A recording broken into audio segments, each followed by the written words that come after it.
इधर देखो, आज अपना जो पाठ चल रहा है वो इकाई 5, पाठ का नाम उपसय संयोजी यौगिकों का रसायन, जिसके अंतर्गत आज हम उपसय संयोजी यौगिकों का नामकरण पढ़ेंगे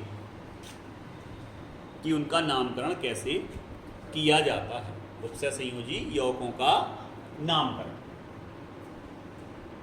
अब इसके लिए सबसे पहले कोई ये उपसय संयोजी यौगिक जो आपने पढ़ा हो उसके बारे में हमें थोड़ा लिखना पड़ेगा। तो चलो हमने इस तरह के यौगिक पढ़े, सर मान लें कि यहाँ K3 है या K4 है, फिर Fe है, फिर Cn है, Cn का हमने ले लिया सर होल 4, आ गया समझ में, और यहाँ पर मान लें कि बाहर हमारे पास 2 Cl2 भी हैं। इस तरह का एक अपने पास कंपाउंड है। तो सबसे पहले नामकरण के हमें नियम आना चाहिए कि किस क्रम में नाम किया जाता है, नामकरण किस क्रम में किया जाता है। तो सबसे पहले हम यहाँ लिखते जाएंगे आपके लिए और समझाते भी जाएंगे। ध्यान रखना है हमेशा कि किसी भी उपसय संयोजी यौगिक में इस तरफ की चीज हमेशा धनात्मक होती है, इस तरफ की चीज हमेशा कैसी होगी, धनात्मक, इस तरफ की चीज हमेशा ऋणात्मक, इस तरफ हमेशा क्या होगा, ऋण, और इस तरफ हमेशा क्या होगा, धन। इसके बाद ये इसको बोलते हैं उपसय संयोजी मंडल। उपसय संयोजी मंडल के अंदर दो चीजें देखने को मिल रही बेटा, केंद्रीय धातु आयन, आ गया समझ में, और लिगेंड। क्या ये लिगेंड एक ही हो सकता, नहीं, ये एक से ज्यादा भी हो सकते हैं, धनात्मक भी हो सकते हैं, ऋणात्मक भी हो सकते हैं, उदासीन भी हो सकते हैं। कौन कौन से हो सकते, धनात्मक, ऋणात्मक, उदासीन हो सकते हैं। ठीक है, चलो सबसे पहले हम बात करते हैं कि सर किस क्रम में नामकरण करते हैं। तो सबसे पहले हमेशा जो आपका सबसे पहले धन आवेश है उसका नामकरण सबसे पहले किया जाता है। तो यहाँ पर जो भी आपका तत्व लिखा गया है उस तत्व का सबसे पहले पूरा नाम लिखा जाता है, पूरा नाम लिखा जाता है। जैसे अगर यहाँ K है तो पोटेशियम, Na है तो सोडियम, Ca है तो कैल्शियम, Mg है तो मैग्नीशियम, H है हाइड्रोजन, जो भी हो आपका उसका पूरा नाम, उस तत्व का पूरा नाम। यहाँ पर संख्या मेंशन नहीं होगी, ऐसा नहीं है कि आप इसको लिखो टेट्रा पोटेशियम, नहीं, संख्या का कोई यहाँ पर अंकन या उसका संख्या का कोई नाम नहीं लिखा जाएगा। मतलब 4 है तो ना तो इसको टेट्रा लिखोगे, केवल K4 को आप डायरेक्ट क्या पढ़ोगे, पोटेशियम, क्या पढ़ोगे, पोटेशियम। आ गया सर समझ में। फर्स्ट नंबर पे सबसे पहले अगर कोई धन आवेश है तो उसका पूरा नाम लिखा जाता है। क्लियर, यहाँ तक किसी को कोई दिक्कत, जहाँ दिक्कत हो वहीं टोक देना, आगे बढ़ गए तो पीछे आने में दिक्कत है। क्लियर, ये पहला पॉइंट सबका क्लियर, ठीक, पूरा नाम पहले नंबर पे। अगर ये नहीं होता तो जो दूसरा वाला होगा वो पहले आ जाएगा। समझ गए हम क्या कह रहे हैं। जैसे मान लो ये लाइन खड़ी है, अब जे अनुपस्थित है तो जे पहले हो गए, जे अनुपस्थित है तो जो तीसरे नंबर पे वो पहले होगा। आ गई समझ में। इसी क्रम में नामकरण करते हैं। अब आते हैं हम उपसय संयोजी मंडल के अंदर। सर अंदर सबसे पहले लिगेंड का नामकरण किया जाता है। किसका नामकरण किया जाता है, लिगेंड का। तो लिगेंड का अगर हम नामकरण की बात करें तो लिगेंड 3 तरह के होते हैं बेटा। कौन कौन से, तो आप कह दोगे सर धन वाला, ऋण वाला और उदासीन। 3 तरह के होते हैं, धनात्मक, ऋणात्मक और उदासीन। लिगेंड कोई भी हो, कितने भी हो, उनका नामकरण करते समय हमेशा याद रखोगे उनको ABCD के अनुसार नामकरण होगा। मतलब जो अंग्रेजी वर्णमाला के क्रम में नामकरण करेंगे। जैसे हमने कहा ब्रोमो, हमने कहा ब्रोमो और हमने कहा क्लोरो, तो जल्दी बताओ कौन पहले आएगा, तो आप कहोगे ब्रोमीन, क्योंकि ये C से चालू होगा क्लोरो और ब्रोमीन B से चालू होगा, तो B वाला पहले आएगा, C वाला बाद में। और हमने कहा नहीं, इसमें एक और था एमीनो, तो तुम कहोगे सर ये तो और पहले आएगा क्योंकि ये A से चालू होगा। क्लियर, तो ए वाला सबसे पहले, बी वाला उसके बाद, सी वाला उसके बाद। अंग्रेजी वर्णमाला के क्रम में किसका नामकरण किया जाता है बेटा? लिगेंड का नामकरण किया जाता है। क्लियर? अब ABCD के अनुसार नामकरण करेंगे, पहली चीज। दूसरी चीज, अगर लिगेंड एक से ज्यादा हैं, अगर 2 हैं तो उसमें डाई का यूज करोगे, 3 है तो उसमें ट्राई का यूज करोगे, 4 हैं तो उसमें टेट्रा का यूज करोगे, 6 हैं तो उसमें हेक्सा का यूज करोगे। आ गया समझ में? 2 के लिए, 3 के लिए, 4 के लिए, 6 के लिए, इस तरह के वर्ण यूज करते हैं, इस तरह के शब्दों का यूज करते हैं। क्लियर? अब कभी कभी हम ये देखते हैं सर कि नामकरण में ही ऑलरेडी ये लगे आते हैं। जैसे हमने यहाँ लिखा, इसको बहुत अच्छे से समझना बेटा, EN, सब जानते हैं EN को बोलते हैं सर इथिलीन डाईएमीन। इथिलीन डाईएमीन का नाम पे गौर करो तो ऑलरेडी इसमें पहले से डाई लगा है सर, इसमें पहले से डाई लगा है। और मान लो ये EN आपका EN का होल ट्वाइस है, तो इसको क्या लिखेंगे? Di ethylene diamine? नहीं, अगर पहले से ही किसी लिगेंड के नामकरण में डाई, ट्राई, टेट्रा, पेंटा इनका यूज हो गया है तो फिर डाई नहीं लगता। फिर 2 के लिए आपको लगाना पड़ेगा बिस, 3 के लिए ट्रिस, 4 के लिए टेट्राकिस, 5 के लिए पेंटाकिस, हेक्साकिस, हेप्टाकिस, ऐसे इनका यूज करते हैं, बिस ट्रिस का यूज करते हैं। आ गया समझ में? तो यहां पर आपको ये चीज एक नई मिली कि अगर ऑलरेडी नाम में डाई माई लगा है तो फिर कंफ्यूज होंगे, तो डाई का यूज दोबारा नहीं होगा, फिर इनका यूज होगा। मतलब इसको लिखेंगे बिस इथिलीन डाईएमाइन। आ गया समझ में? बिस लगेगा क्योंकि 2 है, बिस इथिलीन, और 3 होता तो ट्रिस इथिलीन डाईएमाइन, 4 होता तो किस इथिलीन डाई। क्लियर? ये चीज लिगेंड में कोई दिक्कत? अल्फाबेटिकल नाम होगा, ABCD अंग्रेजी वर्णमाला के क्रम में नाम लिखेंगे, पहले जो अक्षर आएगा उसका नाम पहले होगा। 2 या 3, 4, 6 हैं तो 2 डाई, ट्राई, टेट्रा, हेक्सा का यूज होगा। इथिलीन डाईएमाइन ऑलरेडी डाई लगा हुआ है तो फिर सर डाई दोबारा से नहीं लगा सकते। मान लो EN का होल 2 है तो 2 के लिए बिस, 3 के लिए ट्रिस, टेट्रा के लिए 4 के लिए टेट्राकिस, पेंटाकिस, हेक्साकिस, इस तरह से यूज करेंगे। क्लियर?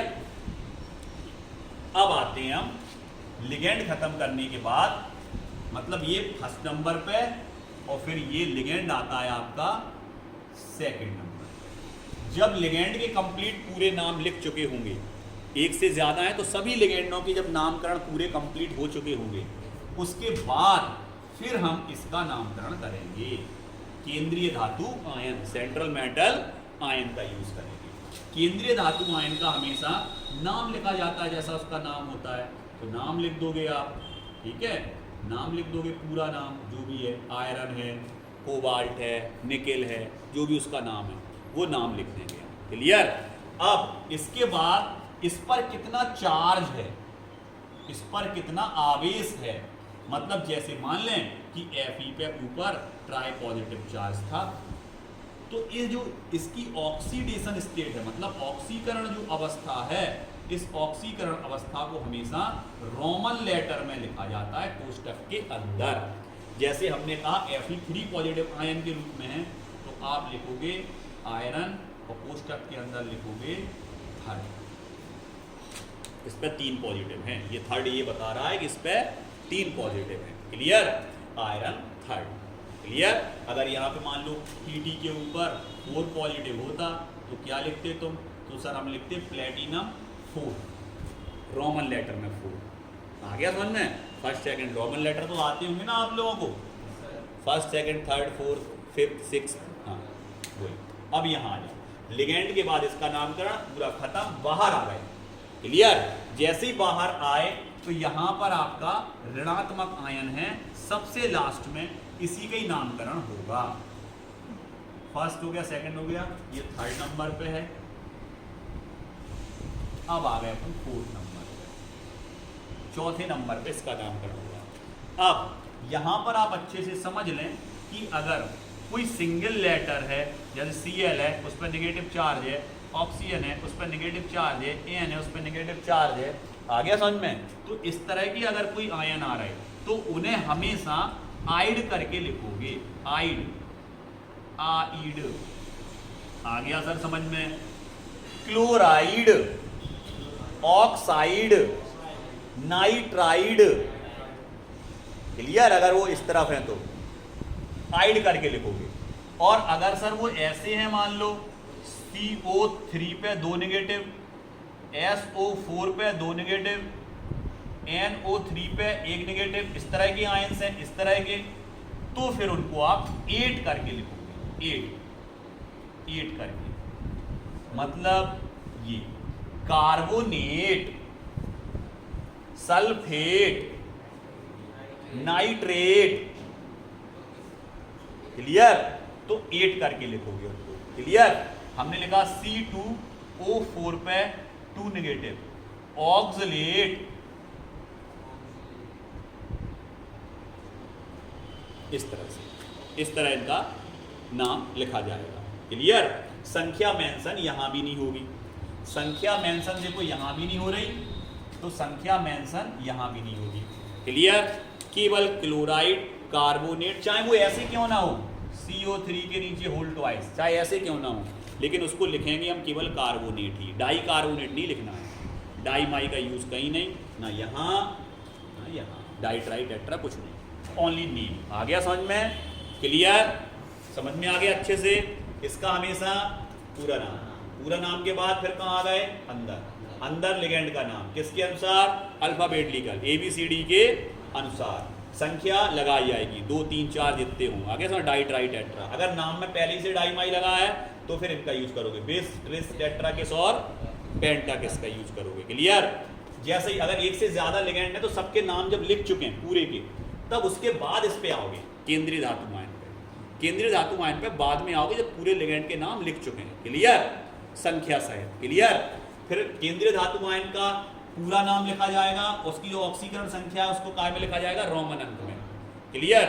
अब मान लें कि ये रोमन लेटर में लिखने के बाद अब आप आओगे बाहर चौथे नंबर पे, अगर इस तरह के आयंस हैं तो आइड लगा के लिखोगे, कंपाउंड में आयन है, कॉम्प्लेक्स आयन है तो उनको हमेशा 8 लगा के लिखोगे, क्लियर।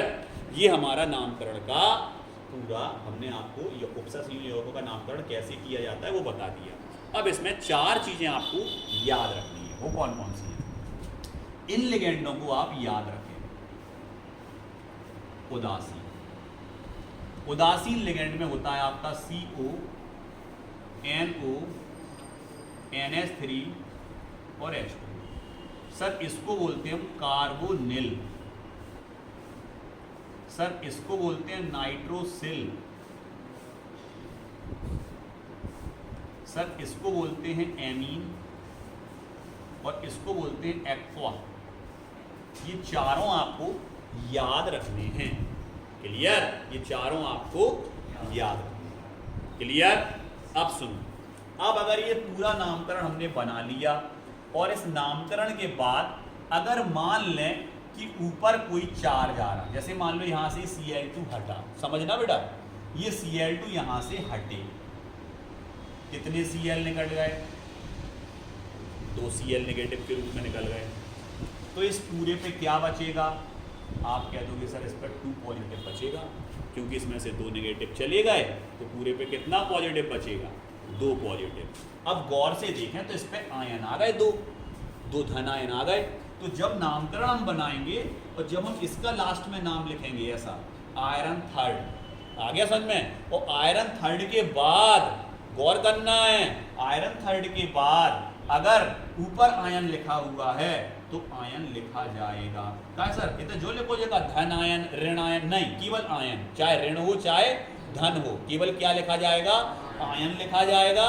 आ गया समझ में। और ऊपर अगर 2 संख्या है तो 2 धन आयन नहीं लिखोगे ऐसे, केवल आयन, ऊपर कितने भी आवेश हो, धन ऋण कितने भी हो, केवल आयन लिखा जाएगा, बस इससे समझ में आएगा कि ऊपर आयन है, वो आप निकालना सिखा देंगे फिर आपको कि वो धन आयन है या ऋण आयन है। सबको पता है कि अगर यहाँ से ऋण हटेंगे तो यहाँ धन आयन ही आएंगे, क्लियर। लेकिन क्या सर ऋण आयन नहीं आ सकता, ऋण आयन भी आ सकता है, हो सकता है लिगेंड ज्यादा हो तो और उसका चार्ज नहीं कट रहा, उसका चार्ज अगर नहीं कट रहा तो फिर ओवरऑल ऊपर क्या आ जाएगा आपका, ऋण आयन आ जाएगा। आ गया समझ में, जो बचा आयन होगा वो ऊपर आ जाता है। क्लियर? तो ये आपके पूरे IUPAC का नामकरण आपने अच्छे से समझ लिया। अब हम इसके आधार पे एक दो नाम बनाने थोड़े सीखेंगे तो हमें और अच्छे से आ जाएगा। क्लियर? बाकी आपकी NCERT में जो भी रूल्स दिए गए हैं वो सब हमने रूल्स इस पे आपको एक ही बार में फिनिश कर दिए। 10-12 जितने रूल्स हैं एक चित्र में। आ गया समझ में? इसी में ही सब कुछ है। क्लियर? आ गया अच्छे समझ में? इसका एक स्क्रीनशॉट ले रहा है, ठीक है।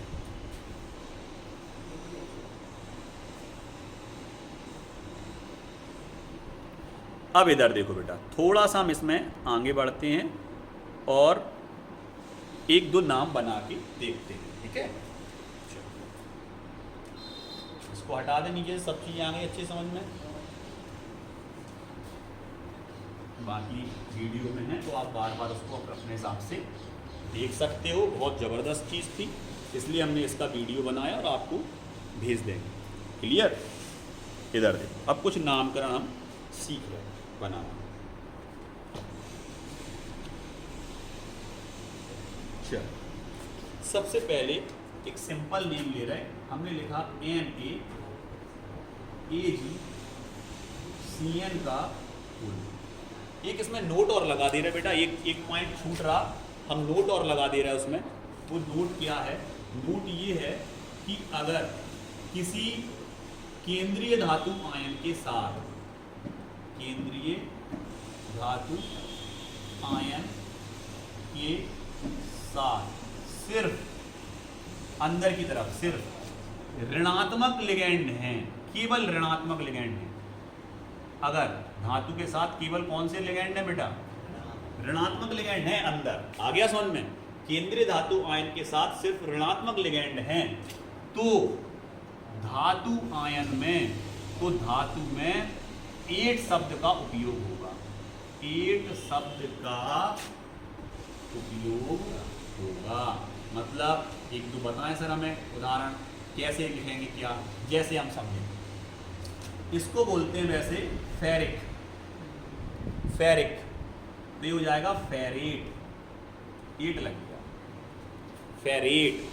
निकिल, हम बोल रहे हैं आप तो ध्यान से सुने, ठीक है। वीडियो जब भी आप देखेंगे तो हम जब बोल रहे हैं उसको आप ध्यान से सुनेंगे तो आपको याद हो जाएंगे। जैसे आयरन है, इसको बोलते हैं फेरेट। कॉपर है, इसको कॉपर आप पढ़ते हो वैसे कुप्रम है, ठीक है, तो इसको बोलते हैं क्यूप्रेट, ferret, cuprate. Argentate, easy, argentum है ये, सिल्वर तो बोलते हैं अपन। आ गया सर? नहीं तो सिल्वरेट कर दो, सिल्वर सिल्वरेट नहीं, argentum argentate, ferrate, cuprate, argentate, aurate, nickelate, platinate. Clear? Platinate, cobaltate, cobalt है, कोबाल्टेट। क्लियर? आ गया समझ में? निकल हो गया निकलेट, ठीक है। इसके अलावा जो भी आएंगे वो और हम देख लेंगे, ठीक है। ये आपको याद रखना है कि जब भी इस तरह के वो आएंगे और उनके साथ ऋणात्मक लिगेंड है तो इन सब में क्या लगेगा? एट लगेगा। कॉपर नहीं लिखोगे, क्यूप्रेट लिखोगे, निकिल नहीं लिखोगे, निकलेट लिखोगे, कोबाल्ट नहीं लिखोगे, कोबाल्टेट लिखोगे। आ गया समझ में? इंपॉर्टेंट चीज थी इसलिए हमने लिख दी। आते हैं, चलो Na2, एक अपन ने कंपाउंड ले लिया NaAgCN का होल 2। इसका हम IUPAC नाम बनाने जा रहे हैं। सबको पता, सबसे पहले बताओ किसका नामकरण करेंगे हम? Na का। क्या लिखोगे इसको? सोडियम। क्या लिखेंगे इसको? क्योंकि आपको बता चुके, देखो हड़बड़ाना नहीं है। क्या लिखा ये? कहाँ है आपको पूरा नाम?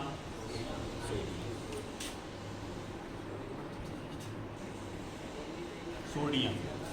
क्लियर? अंदर आ जाए सीधे, जल्दी बताओ। पहले इसका नाम लिखोगे कि लिगेंड का? लिगेंड का। कितने हैं लिगेंड? क्या लगाओगे? डाई के बाद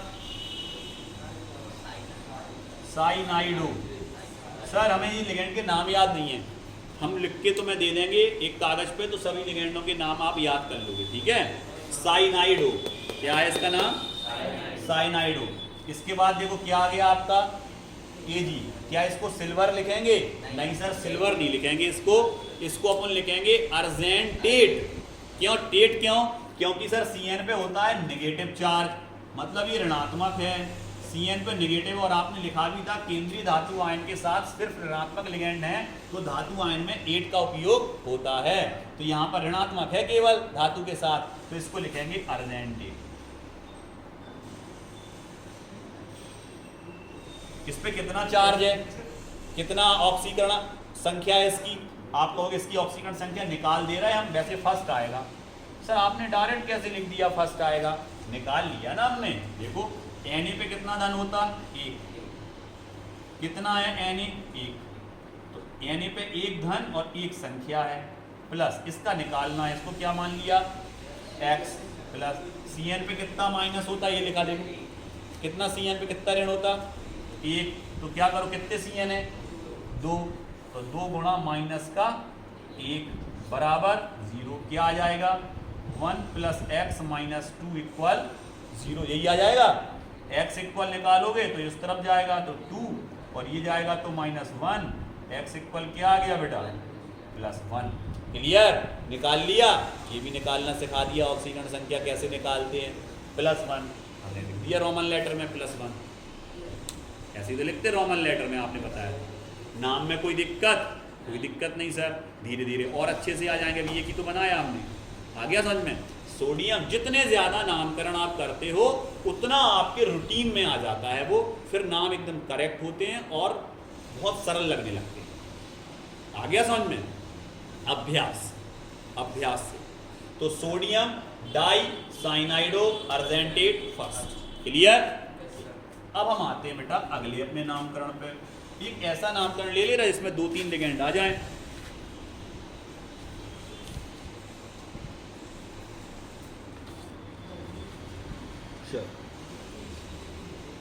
इधर देखो बेटा, हमने ले लिया PT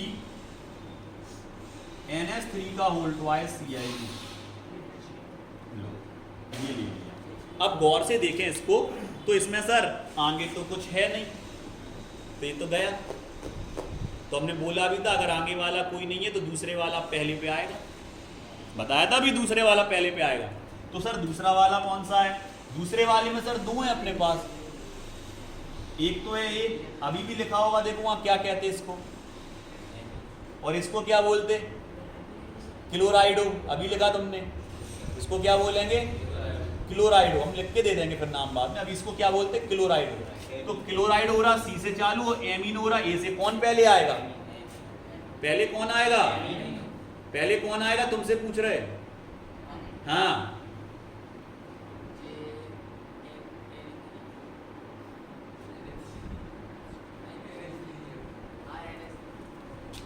ए से चालू हो रहा है इसलिए एमिनो पहले आएगा, क्लोराइडो बाद में।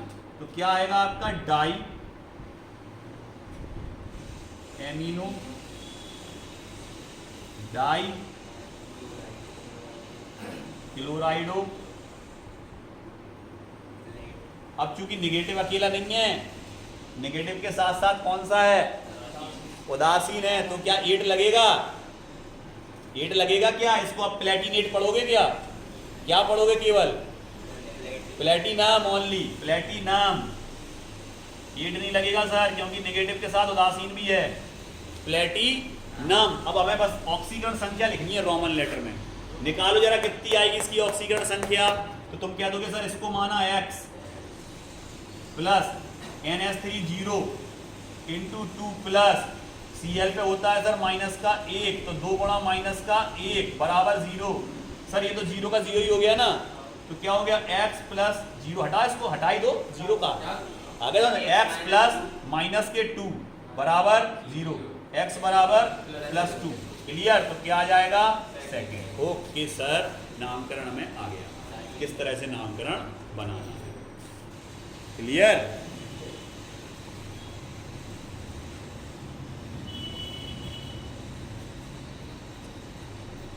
सेकंड वीडियो में सेकंड जो वीडियो बनेगा उसमें हम आपको लिगैंड के कौन कौन से लिगैंड होते हैं, उनके नामकरण कैसे होते हैं और उनको आप कैसे पहचान सकते हो या कैसे बना सकते हो। आ गया समझ में? बताएं। 5 नंबर।